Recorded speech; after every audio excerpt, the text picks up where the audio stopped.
mula sa kabundukan ng Pakikibaka, ngayoy muling yumakap sa liwanag ng pag-asa.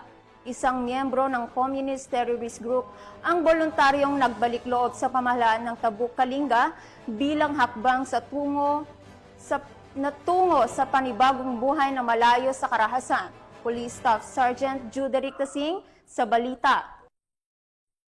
Yung sumuko isang miyembro ng CTG sa mga otoridad sa Barangay Dupag, Tabuk City, Kalinga nito lamang ika-2 ng Hulyo taong kasalukuyan. Kinilala ang nagbalik loob bilang isang 62 taong gulang, magsasaka, residente ng Tabuk City, Kalinga at dating miyembro ng Tumyugan Unity Progress in Action Community o TUPAC, isang organisasyon ng mga magsasaka sa ilalim ng umbrella ng Timpuyog Dagiti Manalon iti Kalinga na isang sektor ng mga magsasaka na nakaugnay sa Cordillera People's Alliance. Ayon sa ulat, sumuko ang nasabing lalaki na may armas, isang caliber 38 Magnum revolver na walang serial number at ammunition. Ang pagsuko ay nakamit sa pamamagitan ng patuloy at pinalakas na pagsisikap ng gobyerno sa mga aktibong suporta ng kanyang malapit na pamilya. Hindi ipinakita ng nasabing sumuko ang kanyang taus-pusong pagsuporta sa mga programa ng gobyerno, partikular na sa Executive Order 70. Ang paksa ngayon ay nasa kustudiya ng RIU 14 para sa karagdagang pagsisiyasat,